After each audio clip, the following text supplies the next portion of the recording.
Episode 8 की अब शुरुआत होती है और अब हम लोग देखते हैं कि वो सभी लोग अब एक काफी बड़े पेड़ के पास आ जाते हैं, जो देखकर नीर कहते हैं कि मैंने इस पेड़ को इतनी पास से कभी नहीं देखा है। वहीं पर डार्स है तो उस पेड़ से काफी ज्यादा गुस्से में रहता है। वो कह रहा होता है कि इस पेड़ के अंदर तो काफी ज्यादा एनर्जी है। तभी टामा उन सभी लोगों को बताती है कि ये ट्री ज़ोबा का सबसे बड़ा ट्री है। ये है ग्रुन का फेमस वर्ल्ड ट्री। वहीं पर एनेट भी कह रही होती है कि मैं यहाँ पर काफी बार आ चुकी हूँ और हर बार ये पेड़ मेरे स्पिरिट को क्लीन कर देता है। कहा जाता है कि ये एक होली वर्ल्ड ट्री है जो कि ज़ोबा का ख्याल रखता है। जो भी इस पेड़ के पास आता है ये पेड़ उसे अपनी प्रोटेक्शन देता है। ये सब सुनकर टामा बेनेट से कहने लगती है कि मुझे बताने दो डाज़ा को ये सारी बातें, पर एनेट उसे बताने नहीं दे रही होती है। वो अब डाज़ा से कहती है कि इस पेड़ के पास एक टाउन है जिसका नाम टोनोरिको है, जहाँ पर लोग सिंपली रहते हैं। क्यों ना हम लोग वहीं पर चल के थोड़े समय के लिए रुक जाएं और हम लोग उस पेड़ से प्रे करेंगे। ये सब सुनकर टामा गुस्सा होती है और कहते हैं कि मुझे बताने दो। और अब अगले सीन में हम लोग देखते हैं कि उन लोगों को उस टाउन में पहुंचते पहुंचते शाम हो जाती है और अब वो लोग जैसे वहाँ पर आते हैं उन लोग के सामने एक कसिनो होता है। वहाँ पर जापानीज लैंग्वेज में बोर्ड पर कुछ लिखा भी हुआ था। तो नीरव डाज़ा से कहता है कि यहाँ पर क्या लिखा है। तो डाज़ा कहता है कि ये एक गैम्बलिंग हॉल है। वहीं पर हम लोग देखते हैं कि यहाँ पर जितने भी लोग होते हैं अंदर वो तो गैम्बल कर रहे होते हैं। ये देखकर नीर कह रहा होता है कि मुझे लगा था कि एक ऐसा शहर है जहाँ पर लोग शांति से रहते हैं, पर ये क्या चल रहा है। वहीं डाज़ा भी कह रहा होता है कि शायद से इस टाउन ने अपनी इस रियलिटी को खुद से ही चूज किया है। ऐसा बोलकर वो अभी भी अपनी हेल्थ को खराब करने वाली दवाई खा रहा होता है, पर तभी वो देखता है कि उसकी दवाई तो खत्म हो चुकी है। ये देखकर अब उसका मूड काफी खराब हो जाता है। डाज़ा जाकर सीधा पत्थर खाने लगता है, जो देखकर नीर कहता है कि ऐसा मत करो। वहीं पर शहर की हालत देखकर एनेट कहती है कि चलो हम लोग शहर के मेयर से मिलते हैं। इसके बाद वो लोग मेयर के पास आ जाते हैं और वो उससे पूछते हैं कि यहाँ पर क्या चल रहा है। तो मेयर उन लोगों से कहता है कि तुम लोग को पता ही होगा कि ये टाउन काफी शांति वाला हुआ करता था और हमेशा इसको वर्ल्ड ट्री की ब्लेसिंग्स भी मिलती रहती थी। पर कुछ मंथ पहले अदर वर्ल्डर्स यहाँ पर वर्ल्ड ट्री को देखने के लिए आए थे, पर वो यहीं पर ही रहने लगे और उन लोगों ने यहाँ पर एक गैम्बलिंग हॉल खड़ा कर दिया। इसकी वजह से यहाँ पर अलग अलग तरीके के अदर वर्ल्डर्स आने लगे, वो भी अलग अलग जगहों से। इसकी वजह से ये शहर पहले जैसे शांत नहीं रह रहा है। ऐसा बोलने के बाद मेयर अब उन लोगों को वर्ल्ड ट्री की एक लीफ भी दिखाता है। वो अब कहने लगता है कि जब से अदर वर्ल्डर्स आए हैं जो वर्ल्ड ट्री है वो कमजोर होता जा रहा है हर दिन और वो सड़ता जा रहा है। इससे ये पता चलता है कि इन सब घटनाओं की वजह से वर्ल्ड ट्री की स्पिरिट काफी दुखी है। वर्ल्ड ट्री को बचाने के लिए हमारे पास काफी कम समय बचा है, क्या तुम उसे बचाओगे।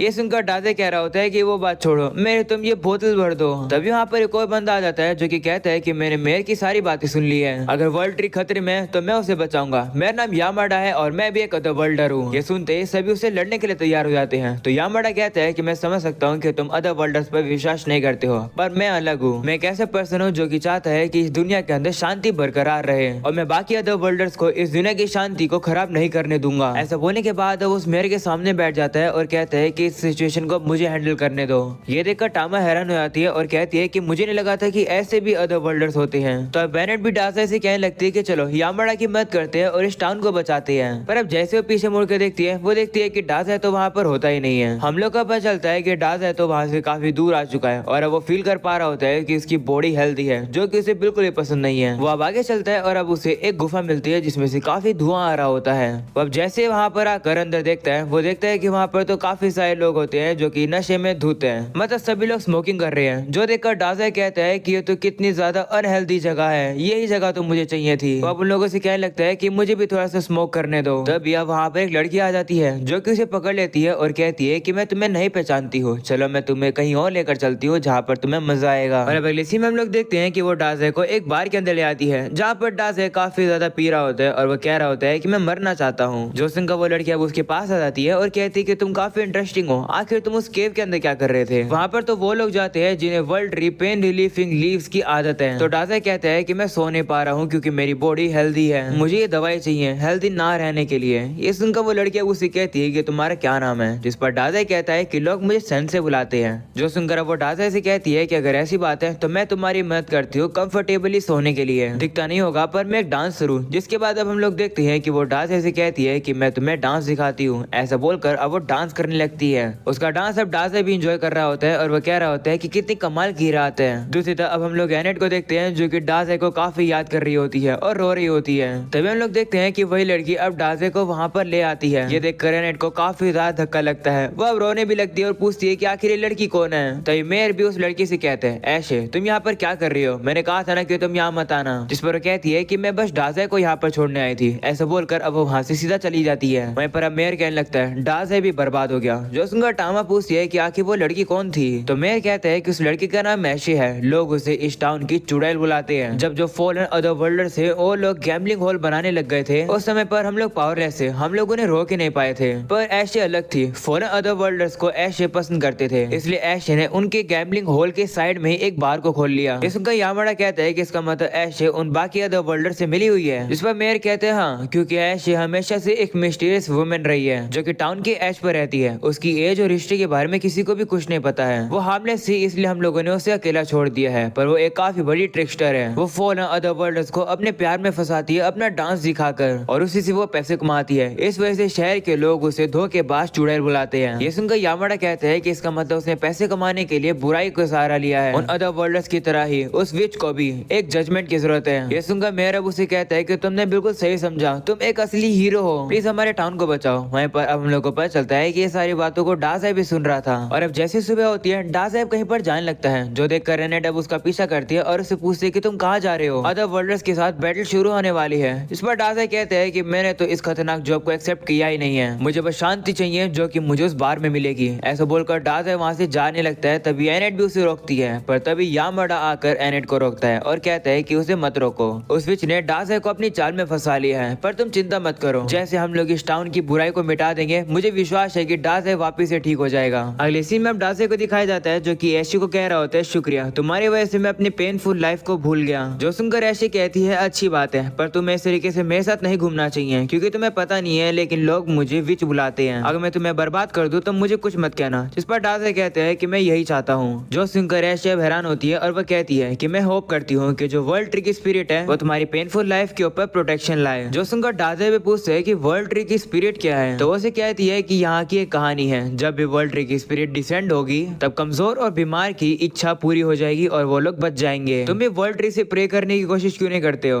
ऐसा करने से तुम्हारा दुख थोड़ा सा कम हो सकता है। जो सुनकर डा साहब कहता है कि तुम्हें लगता कि तुम्हें भी जरूरत है सेव होने के लिए, तो मैं कल रात देखने के बाद मुझे पता चला तुम्हारा डांस तो काफी ज्यादा खूबसूरत था, पर वो काफी दुख से भरा हुआ था। ये सुनकर ऐशे भी हैरान हो जाती है और वो डा साहब को कुछ कह नहीं पा रही होती है। तभी वहाँ पर बाकी अदर वर्ल्डर्स आते हैं जो कि ऐशे से कहते हैं कि हमारे लिए ड्रिंक्स लेकर आओ। तो ऐशे भी कहती है ठीक है। इसके बाद हम लोग को उन्हीं गुंडों को दिखाए जाते हैं जिनको डा साहब ने डरा कर भगा दिया था। उनका बॉस अब उन लोगों से कह रहा होता है कि तुम लोगों ने कसिनो के लिए जो पैसे ओ करे थे तुमने वो गवा दिए। तुम कभी भी अपने प्रॉमिस को पूरा नहीं करते हो पैसे लौटाने का। मैं तुम्हारे ऊपर अपनी और पावर्स के यूज करूंगा अगर तुमने मुझे पैसे लौटाए नहीं तो। ये सुनकर वो सभी लोग डर जाते हैं और अब वो कहते हैं कि हम लोग पैसे जरूर लेकर आएंगे, और अब वहाँ से चले जाते हैं। वहीं पर वही बंदा अपने बॉस से जाकर कहता है कि हमारा प्रॉफिट काफी डाउन हो चुका है, क्योंकि ऐसे बेवकूफ हमारे पास काफी ज्यादा कम है कि हम लोग अपने कसिनो को कहीं और मूव करें। जिस पर वो बंदा कहते हैं नहीं, ऐसा करना काफी जल्दी होगा। हम लोग उन लोग को अट्रैक्ट करेंगे जो कि ब्रिज के पार टाउन में रहते हैं। हम लोग उसने ये दिखाएंगे कि गैम्बल करने में कितना ज्यादा मजा आता है, और वर्ल्ड ट्री की लीफ का यूज करके स्मोकिंग करना भी काफी ज्यादा मजेदार रहता है। हम उन्हें जबरदस्ती ये करवाएंगे। जो सुनकर ऐशी वहाँ पर आ जाती है और कहती है कि ऐसा करना बिल्कुल भी अच्छा नहीं है। तुमने प्रॉमिस किया था कि अदर वर्ल्डर्स ही कसिनो में खेल सकते हैं और तुम लोग टाउन के लोगों को अकेला छोड़ दोगे। जिस पर वो कहते हैं हाँ कहा तो था, पर ये बिजनेस है, हम लोग को ऐसे ही करना होगा, और वैसे भी अगर ज्यादा कस्टमर होंगे तो तुम्हें भी काफी पैसा मिलेगा। तो ऐसे कहती है कि पैसे से मुझे फर्क नहीं पड़ता, मैंने तुम्हें काफी सारे पैसे दिए हैं जिससे कि तुम टाउन के लोगों को टच ना करो, पर तुम उन्हें करोगे,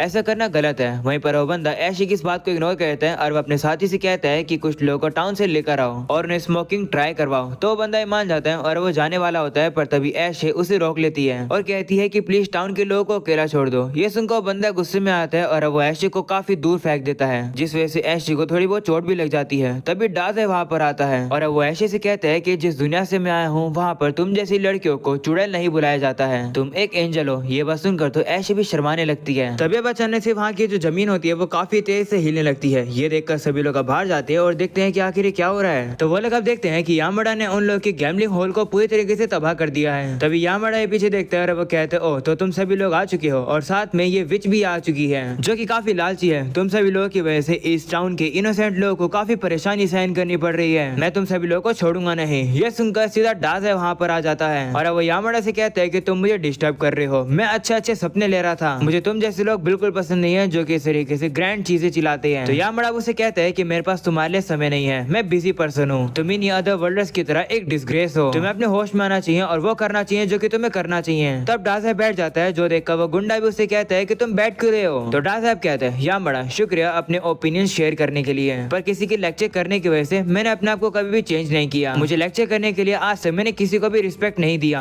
वो सुनकर यामाडा कहते हैं कि अगर ऐसी बात है तो मैं तुम्हें सिखाता हूँ कि आखिर सही चीजें करी कैसी जाती आती है। ऐसा बोलने के बाद वो अकेले ही उन सभी अदर वर्ल्ड से लड़ने के लिए चला जाता है। हम लोग अब देखते हैं कि यामड़ा इतना ज्यादा पावरफुल होता है कि वो एक ही बार में सभी अदर वर्ल्डर्स को हरा देता है, जो देख एनेट और बाकी सभी लोग भी शॉक हो जाते हैं और कहते हैं कि ये तो काफी ताकतवर है। वहीं अब यामड़ा की पावर देखकर सभी अदर वर्ल्डर्स वहां से डर के मारे भाग जाते हैं। इसके बाद यामड़ा ऐशे से कहता है कि क्या तुम भी मेरे खिलाफ लड़ोगी, जिस पर वो कहती है नहीं शुक्रिया इस टाउन को बचाने के लिए। जो सुनकर यामड़ा कहता है कि इसका मतलब तुम होश में आ गई हो, अगर ऐसी बात है तो मैं चाहता हूँ कि तुम भी एक अच्छी पर्सन बन जाओ। तभी मेयर भी वहाँ पर आ जाता है और यामड़ा से कहता है कि जैसा मैंने प्रॉमिस किया था मैंने इस टाउन को बचा लिया। ये सुनकर सभी लोग काफी खुश हो जाते हैं और अब वो यामड़ा की तारीफ करते हैं और कहते हैं कि आप हमारे सेवियर हो। तभी अचानक से उन सभी लोग की नजर अब ऐशे के ऊपर जाती है। उसे देखकर वो सभी लोग कहने लगते हैं कि ये तो वही धोखेबाज चुड़ैल है जो कि अदर वर्ल्डर्स के साथ मिलकर काम कर रही थी। उन सभी लोग को देखकर यामड़ा सभी को चुप कराता है और कहता है कि तुम सभी लोग ऐशे को माफ कर दो, उसे अपने एक्शंस पर पछतावा है। पर कोई भी उसकी बात नहीं सुनता है। वो तो सीधा ऐशे को पत्थर मारने लगते हैं और कहते हैं कि इस चुड़ैल को यहाँ से भगा दो। इस वजह से अब ऐशे काफी इमोशनल भी हो जाती है। वहीं पर ये देखकर तो यामड़ा भी शौक हो जाता है कि आखिर ये सभी लोग क्या कर रहे हैं। तब यहाँ पर डाजा आ जाता है। वो कहने लगते हैं क्या कमाल की बात है, सारी दुनिया एक जैसी होती है, सभी लोग वर्थलेस होते हैं। ऐसा बोलने के बाद वो ऐशे के सामने आ जाता है और वो सभी टाउन के लोगों से कहने लगता है कि ऐशे इस टाउन की असली प्रोटेक्टर है, क्या तुम सही में उसे इस तरीके से ट्रीट करोगे।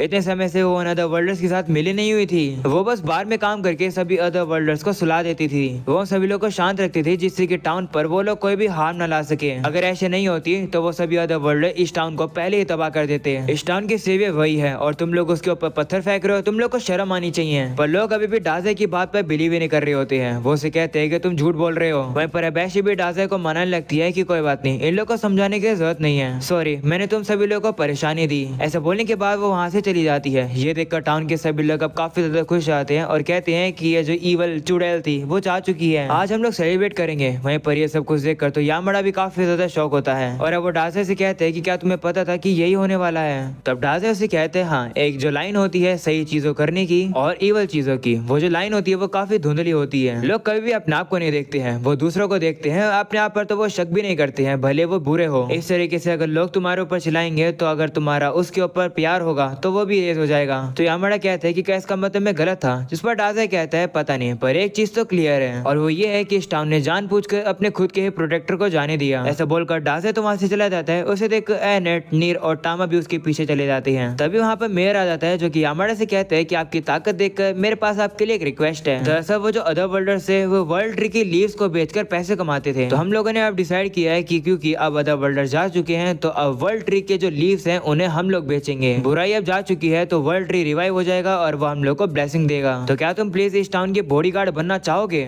अगर वो ईवल विच वापस आ गई या फिर वो अदर वर्ल्डर्स वापस आ गए और हमारे बिजनेस में उन लोगों ने रुकावट डालने की कोशिश करी तो आप हमारी मदद करना और उनके खिलाफ हमें जिता देना जैसा आज आपने किया। बदले में पेमेंट के तौर पर हम लोग आपको प्रॉफिट का 10% देंगे। ये सब सुनने के बाद यामड़ा अब काफी ज्यादा ही शौक में चला जाता है। उसे अब यहाँ के टाउन के लोगों की असली सच्चाई पता चल चुकी है। उसे अब डाजे की बात भी याद आने लगती है कि लोग अपने आप को नहीं देखते हैं बल्कि दूसरों की गलती को देखते हैं। यामड़ा अब काफी ज्यादा पछताने लगता है और कहता है कि मैंने ये क्या कर दिया। दूसरी तरफ वापस से डाजे और उसके साथियों को दिखाया जाता है। वहीं एनेट डाजे से कहती है कि तुमने ये सब कुछ ऑलरेडी देख लिया था ना कि वहाँ पर क्या हो रहा है, जिस पर डाजे कहता है कि मैं ये नहीं कहूंगा, भले मैंने यामड़ा से कुछ भी कहा हो, मैं अलग नहीं हूँ क्योंकि आखिरकार मैं भी तो ऐशे को बचा नहीं पाया। तभी बचाने से वो लोग अब देखते हैं कि वर्ल्ड ट्री के जितने भी लीव्स होती है वो अब तबाह होकर नीचे गिरने लगती है, जो देखकर मेयर और टाउन के सभी लोग भी शौक हो जाते हैं। वर्ल्ड ट्री अब पूरी तरीके से सूख जाता है। तभी डाजे के सामने एक स्पिरिट आ जाती है और वो स्पिरिट और कोई नहीं बल्कि ऐशे ही थी। दरअसल ऐशे ही उस वर्ल्ड ट्री की स्पिरिट थी। वो डाजे से कहती है शुक्रिया मुझे समझने के लिए, मैं होप करती हूँ कि तुम्हें अपनी जिंदगी के अंदर शांति मिलेगी। ऐसा बोलने के बाद वो डाजे को कुछ देती है।